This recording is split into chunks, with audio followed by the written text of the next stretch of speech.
అందరికీ నమస్కారాలు. ఈరోజు ఈ ప్రెస్ మీట్ పెట్టడానికి ముఖ్య ఉద్దేశము, నిన్న పెద్ద పెద్ద మేధావులు, రైతు సోదరులు,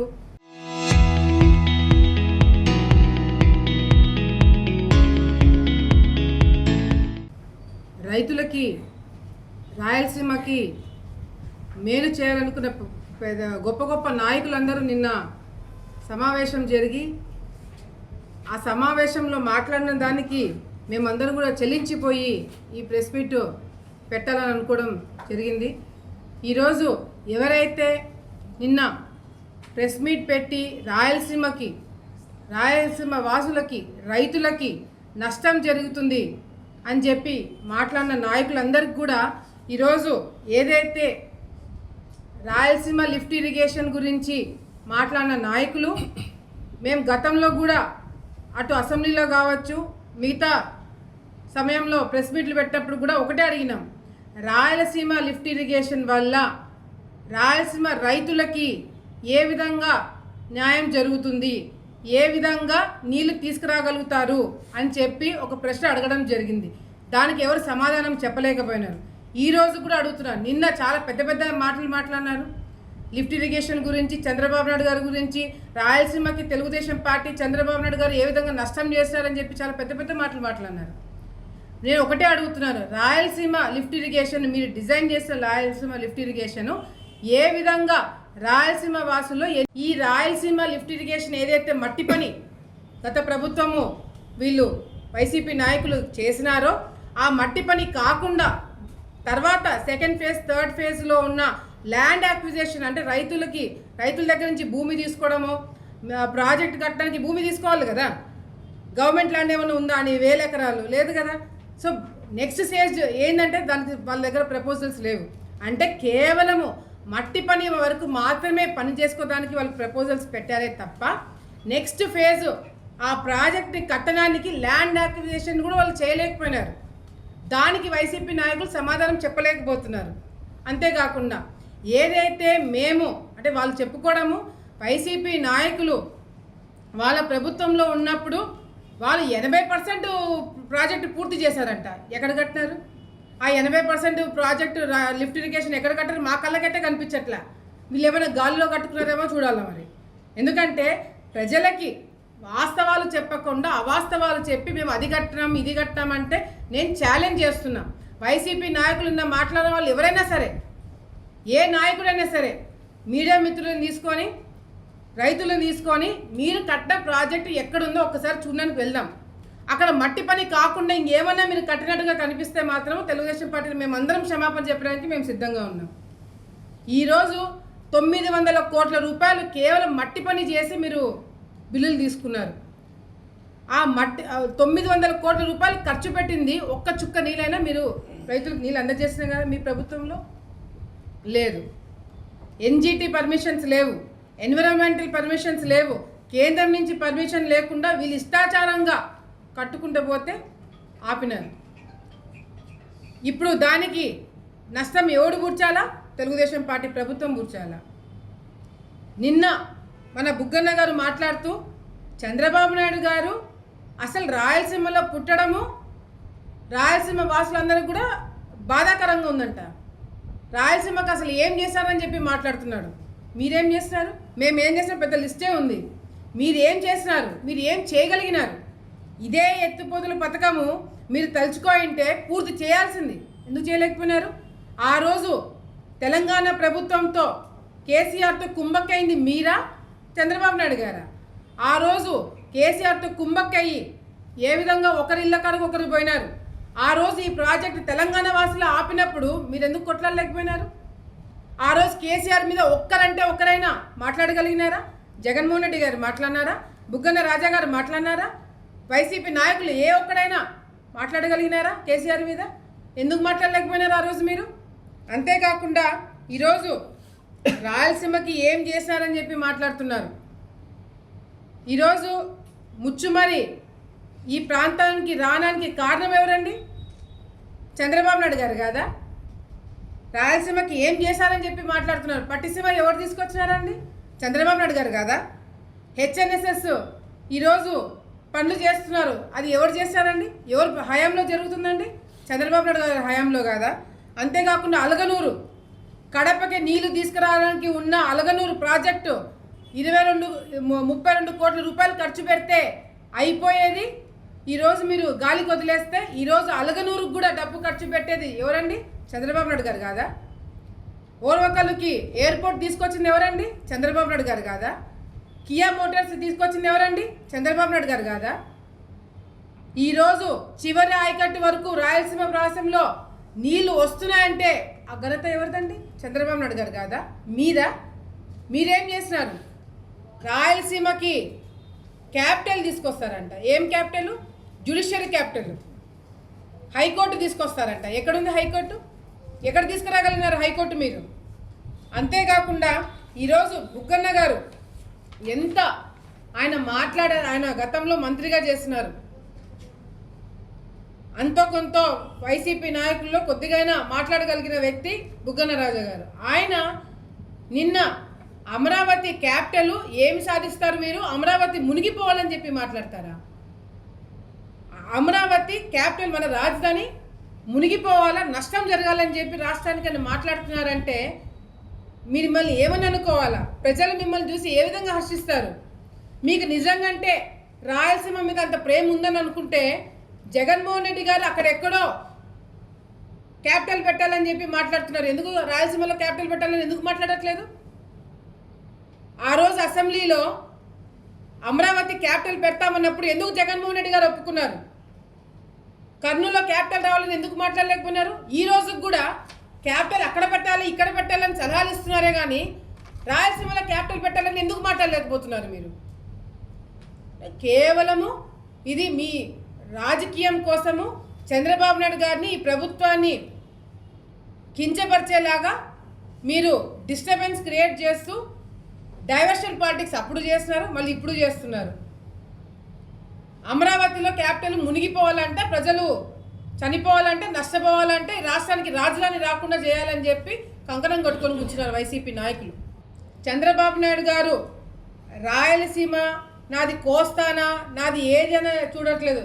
రాష్ట్రం మొత్తము అన్ని గ్రామాలు, అన్ని మండలాలు, అన్ని జిల్లాలు, ప్రతి ఒక్కరు కూడా బాగుపడాలా, అన్ని జిల్లాలు అభివృద్ధి చెందాలని చెప్పి ఆయన కృషి చేస్తున్నారు. ఇదే జగన్మోహన్ రెడ్డి గారు గతంలో 3 ముక్కల ఆటలు ఆడి ప్రాంతాల మధ్యన విభజన తీసుకొచ్చి డిస్టర్బెన్స్ క్రియేట్ చేసి ఈరోజు రాష్ట్రానికి రాజధాని లేకుండా చేస్తున్నారు. ఆయన మొన్న మాట్లాడతాడు, చట్టపరంగా రాజధాని అమరావతిని దానికి ఎవరు డిస్టర్బ్ చేయలేరు, అన్ని విధాలుగా కూడా ఢిల్లీలో అన్ని పార్టీలు కూడా సపోర్ట్ చేశారని చెప్పి అందరూ కూడా సంబరాలు చేసుకుంటుంటే జగన్మోహన్ రెడ్డి గారు ప్రెస్ మీట్ పెట్టి ఏముంది మళ్ళీ మేము వస్తాం మళ్ళీ మారుస్తాడంట. ఏమి పార్లమెంట్లో ఎంపీలందరూ మీ కార్యకర్తలు అనుకున్నారా? పార్లమెంట్ ఏమన్నా కడపలో ఉందనుకుంటున్నారా, లేకపోతే పులివెందులో ఉందనుకుంటారా? మీరు ఎప్పుడు కావాలంటే అప్పుడు చట్టాలు మార్చడానికి. ఈరోజు మీరు ఇష్టం వచ్చినట్టు మాట్లాడి మీరు ఊరికి వెళ్తారంట, ప్రతి ఒక్క ఇంటికి పోతారంటే, ప్రతి ఒక్క ఊరికి వెళ్తారంటే మీ వెనకల మేము ఉంటాం. మీరు తప్పుడు ప్రచారాలు చేసి రాయలసీమని ఇంకా నష్టపోయేలాగా చేసి మీరు ఇబ్బంది పెట్టాలని చెప్పి చూస్తే మాత్రం ఈసారి ఎవరు కూడా ఊరుకోరు. మీరు ఏ గ్రామంకి వెళ్తారో ఆ గ్రామంకి మేము వస్తాం, మీరు ఏం చెప్తారో మేము చూస్తాం. అంతెందుకండి, రాయలసీమ గురించి ఇంత పెద్ద నాయకులు మాట్లాడుతున్నారే, రాయలసీమ గురించి అంట, రాయలసీమ ఎత్తిపోతలకంట, రైతులంట, చాలా పెద్ద మాటలు మాట్లాడుతున్నారు. ఏ పెద్ద మనిషి ఎవరైతే వచ్చినారో ఆయన మాట్లాడాడు, పెద్దిరెడ్డి రామచంద్రారెడ్డి గారు. ఆయనది ఏ కంపెనీ అండి? ఆయన కంపెనీ ఏ కంపెనీలో ఉన్నారు? ఆయన పిఎల్ఆర్ కంపెనీ. ఇదే పిఎల్ఆర్ కంపెనీ పాలమూరు రంగారెడ్డి ఎత్తిపోతుల పథకం ఏదైతే తెలంగాణ వాళ్ళు మొదలుపెట్టారో ఆ ప్రాజెక్ట్కి కాంట్రాక్టర్ ఎవరండి? ఈ పిఎల్ఆర్. ఈ ప్రాజెక్టు తెలంగాణ వాళ్ళు మొదలు పెడితే రాయలసీమకి మరణ శాసనం అని చెప్పిన వ్యక్తి జగన్మోహన్ రెడ్డి. రాయలసీమలో చెప్పినాడు అన్నమాట. పక్క రాష్ట్రానికి పోతే మనం ఒకటి, తెలంగాణ లేదు, ఆంధ్ర లేదు, అంతా మనమంతా ఒకటే, రాయలసీమ గాలి వదిలేసినా కూడా మాకేం నష్టం లేదని చెప్పి వీళ్ళ వాళ్ళతోనే ఆడ టెండర్ వేపిస్తే వాళ్ళ టెండర్ కూడా వస్తుంది. అంటే రాయలసీమకి నష్టం జరిగే పాలమూరు రంగారెడ్డి ప్రాజెక్టు పెద్దిరెడ్డి రామచంద్రారెడ్డి గారు చేస్తారు. ఇక్కడికి వచ్చి అదే వ్యక్తి రాయలసీమకు అన్యాయం జరుగుతుందని చెప్పి మాట్లాడుతున్నారు. ఏంటండి ఇది? నిజంగా అంటే రాయలసీమలో ఎప్పుడూ లేని నీచ రాజకీయాలు చూస్తున్నాం. ఒక పక్కన వీళ్ళే ప్రాజెక్టులు చేస్తున్నారు తెలంగాణలో, మళ్ళీ వీళ్ళే వచ్చి నిధులు చెప్తున్నారంటే బుగ్గన్న గారికి కనిపించట్లేదా పక్కన ఎవరు మాట్లాడుతున్నారు? బుగ్గన్న గారికి తెలీదా పిఎల్ఆర్ ఏ కంపెనీ ఎవరిదనేది? బుగ్గన్న గారికి తెలీదా ఎవరు నష్టం చేస్తున్నారు అనేది? ఈరోజు కర్నూలు ఎయిర్పోర్ట్కి వెళ్ళి మీరు ఫ్లైట్లు ఎక్కుతున్నారు. ఎవరు పెట్టే ఎయిర్పోర్ట్ అది? ఎవరు పెట్టించినారు ఎయిర్పోర్ట్? అది జగన్మోహన్ రెడ్డి పెట్టించినాడా? మీ దెబ్బకి ఉన్న కంపెనీలు పారిపోయినారు ఇప్పుడు పెట్టుకోలేక. ఈరోజు చంద్రబాబు నాయుడు గారిని, లోకేష్ అన్న గారిని, ఈ ప్రభుత్వాన్ని చూసి మళ్ళీ కంపెనీలు వెతుక్కొని వచ్చి ఇక్కడ పరిశ్రమలు పెడుతుంటే మీరు మాట్లాడే మాటలు ఇవా? ఇంకొకటి మాట్లాడతాడు, ఇంకా అది సిగ్గు. వైసీపీ నాయకులకి, ముఖ్యంగా జగన్మోహన్ రెడ్డి గారికి ఒక చిన్న సలహా ఇద్దాం అనుకుంటున్నా. ఎవరిని పడితే వాళ్ళకి మైకులు ఇచ్చి మీరు ఇష్టం వచ్చినట్టు మాట్లాడిస్తే అంతో కొంత ఉన్న సీట్లు కూడా పోతాయి మీకు. మా ఆలగడ్డలో ఉన్న వైసీపీ నాయకులు నిన్న బ్రిజేందర్ రెడ్డి అలియాస్ నాని ఆయన మాట్లాడతాడు, ఎన్ని పోరాటాలన్నీ చేస్తాడంట, ధర్నాలు దీక్షలు చేస్తాడంట. దేనికి అంటే ప్రత్యేక రాష్ట్రం అంట, రాయలసీమకి ప్రత్యేక రాష్ట్రం కావాలంట. ఉన్న రాష్ట్రాన్ని సరిగ్గా చూసుకోలేకపోతున్నారు. ఉన్న రాష్ట్ర ప్రజలే మిమ్మల్ని చీగొట్టి మీకు ఓట్లేయలేదు. ఈయనకి సపరేట్ రాష్ట్రం కావాలంట. ఇట్లాంటి వాళ్ళకి మైక్ ఇచ్చి ఉన్న మర్యాద పోగొట్టుకుంటారు మీరు. ఇదే తెలుగు ఆలగడ్డలో ఉన్న వైసీపీ నాయకులు గతంలో వాళ్ళ నాయన సాగునీటి సలహాదారుగా పనిచేస్తున్నాడు. ఎవరికి సలహాలు ఇచ్చినాడు? ఏ ప్రాంతం తిరిగినాడు? అంతెందుకు, మొన్నటికి మొన్న మీ మీడియా మిత్రులందరికీ కూడా తెలుసు, మొన్నటికి మొన్న ఆలగడ్డ ప్రాంతానికి నీళ్లు రావడం అసాధ్యం అని చెప్పిన నాయకులు, అధికారులు ఈరోజు చివరి ఆయకట్టు వరకు నీళ్లు తీసుకొస్తున్నాం. మరి దాని గురించి వైసీపీ నాయకులు మాట్లాడట్లేదు. 5 రోజులు ఆలగడ్డకి నీళ్లు రాక రైతులు ఇబ్బందికరంగా మారిందని చెప్పి ఇబ్బంది పడుతుంటే ఒక్క వైసీపీ నాయకుడు మాట్లాడలేదు. ఒక్కడు రాయలసీమకు అన్యాయం జరుగుతుందని చెప్పి మాట్లాడుతున్నారు. ఏ విధంగా అన్యాయం జరుగుతుందో ఎవరు చెప్పడు. ఈరోజు ప్రాజెక్టులు కట్టాలన్నా అప్పట్లో ఎన్టీ రామారావు గారి దగ్గర నుంచి ఈరోజు లోకేష్ దగ్గర వరకు ఈరోజు రాయలసీమ బాగుపడబోతుంది అంటే అది కేవలము తెలుగుదేశం పార్టీ వల్ల అని చెప్పి గర్వంగా ఈరోజు మేమందరం చెప్పుకోగలుగుతాం. నేను ఇంతమంది మాట్లాడినారు, నా ఛాలెంజ్ ఒక్కరన్నా స్వీకరించాలా? ఎవరితోనే పెట్టండి మీరు డిబేట్. ఈ రాయలసీమ ఎత్తిపోతుల గురించి, ఈ పిఎల్ఆర్ కంపెనీ గురించి, రాయలసీమకి ఎవరు నష్టం చేస్తున్నారు, ఎవరు బాగుపరచడానికి ప్రయత్నం చేశారనేది ఒక్కరైనా ఒకరు డిబేట్కి రండి. ఎనీ ఛానల్ ఎక్కడైనా సరే. ఎందుకంటే మీ మైండ్ సెట్ ఎవరికి అర్థం కావట్లే. పోరాటాలు వద్దురానైనా మేము సుఖంగా ఉన్నాను ప్రజలు చెప్తుంటే లేదు మేము పోరాటాలు చేస్తాం, మాకేం పని పాట లేదని చెప్పి తిరుగుతున్నారు వైసీపీ వాళ్ళు. మీకు ఏదైనా పని కావాలంటే చెప్పండి, మేము ఇస్తాం.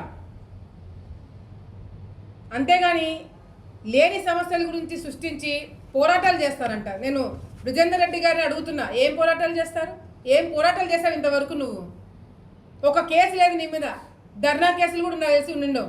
చంద్రబాబు నాయుడు గారు ఇబ్బందులు పెడుతున్నారంట, కష్టాలు పెడుతున్నారంట, కేసులు పెడుతున్నారంట.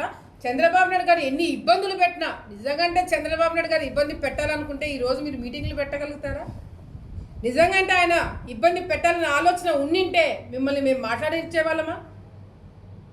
ఆయన ఇబ్బంది పెట్టట్లేదు కాబట్టే మీరు ఇంకా తిరుగుతున్నారు బయట. సో మీరు ధర్నాలు, పోరాటాలు, పెద్ద పెద్ద మాటలు మాట్లాడుతున్నారు, అంత అవసరం లేదు. మీ కార్యకర్తల గురించి మీరు చూసుకోండి. నిజంగా ప్రజా సమస్యలు ఉంటే పోరాటాలు చేయండి. దానికి మేము కూడా ఒక స్టెప్ దిగి ఆ పోరాటాలు మేము కూడా భాగస్వాములు అవుతాం. లేని సమస్యల గురించి పోరాటాలు చేస్తారంట, ఉన్న సమస్యలు పట్టించుకోరంట. ఒక పక్కనేమో జగన్మోహన్ రెడ్డి గారు రాయలసీమని పక్కన పడేసి ఆయనే వెళ్ళి విశాఖపట్నంలో ఇల్లు కట్టుకున్నాడు. వీళ్ళు వచ్చి ఇక్కడ ప్రెస్ మీట్లు పెట్టి రాయలసీమ గురించి మాట్లాడతారు. సో ఇటువంటి అన్నెసెసరీ రాయలసీమకి ప్రత్యేక రాష్ట్రం కావాలా, ఏం చేసుకుంటారు? ఆల్రెడీ రాయలసీమలో ఉన్న వాళ్ళందరూ మీ ప్రభుత్వంలో అడుగు తినేలాగా స్థాయికి తీసుకొచ్చుకున్నారు.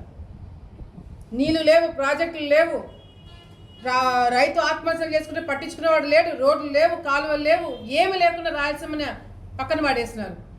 ఇప్పుడు రాయలసీమకి సపరేట్ రాష్ట్రం వస్తే అందరూ అడుక్కుంటుంటే మీరు సంతోషపడాలనా? అందరు మీరు పెత్తనం చలాయించి మిమ్మల్ని రాజులాగా మీరు పరిపాలన చేయాలనా? ఏముంది రాయలసీమకి? మీరు ప్రత్యేక రాష్ట్రం ఇస్తే ఏమొస్తుంది రాయలసీమకి? బుద్ధుడిని మాట్లాడుతున్నారా ఎవడైనా? వైసీపీ నాయకులు ఆలగడ్డలు వాళ్ళకైతే బుద్ధి లేదు, ఇష్టం వచ్చినట్టు మైక్ దొరికిందని మాట్లాడుతున్నారు. పక్క నుంచి వాళ్ళైనా మందలించాలి కదా. సో దయచేసి ఇటువంటి పిచ్చి మాటలు, పిచ్చి వ్యాఖ్యలు, చంద్రబాబు నాయుడు గారు రాయలసీమకి ఏం చేస్తున్నాడు, అంతా జగనే చేశాడంటే ఈసారి మీకు జగన్మోహన్ రెడ్డి గారికి ఓట్లు పడేయాలి కదా, సీట్లు పెరిగిండాలి కదా రాయలసీమలో. ఎప్పుడు లేని విధంగా రాయలసీమలో ఈరోజు కర్నూలు, నంద్యాల జిల్లాల్లో కూడా పెద్ద ఎత్తున ఎందుకు వచ్చినాయి సీట్లు తెలుగుదేశం పార్టీకి? అది మీరు ఆలోచించుకోవాలా. సో ఇప్పుడు కూడా రాయలసీమ అంటే జగన్ బ్రాండ్ అంబాసిడర్ లాగా మాట్లాడుతున్నారు. జగన్మోహన్ రెడ్డి గారు చేసింది ఏం లేదు ఇక్కడ. ఒక ప్రాజెక్టు తీసుకురాయాలా, ఒక పని తీసుకురాయాలా, అందరినీ రోడ్డు మీదకి తీసుకొచ్చి వదిలిపెట్టాడు జగన్మోహన్ రెడ్డి గారు. మళ్ళీ మీరు చంద్రబాబు నాయుడు గారు రాయలసీమ ద్రోహి అనే డైలాగ్ కొట్టాలనుకుంటే మేము మాట్లాడిన దానికి అన్ని సమాధానం చెప్పండి. మీకు నిజంగా దమ్ము ధైర్యం ఉంటే పిఎల్ఆర్ కంపెనీ ఎందుకు ఆ ప్రాజెక్ట్కి ఒప్పుకొని ఎందుకు పనిచేసింది, రాయలసీమకు నష్టం జరిగే ప్రాజెక్ట్ ఎందుకు చేసింది పిఎల్ఆర్ అనేది మీరు క్లారిటీ ఇవ్వండి. 900 కోట్ల రూపాయలు మట్టి పని చేసి డబ్బులు డ్రా చేసుకున్న వాళ్ళు ఒక చుక్క నీళ్ళు కూడా ఎందుకు తీసుకురాలేకపోయినారు? దానికి సమాధానం చెప్పండి. ఇవేవి సమాధానం చెప్పకుండా చంద్రబాబు నాయుడు ద్రోహి ద్రోహి ద్రోహి అంటే రేపు పొద్దున 11 సీట్లు కాదు కదా, 11 ఓట్లు కూడా పడవు మీకు రాయలసీమలో. దాని మీద దృష్టి పెట్టి మాట్లాడాలని చెప్పి మరొకసారి వైసీపీ నాయకులకి హెచ్చరిస్తున్నాం.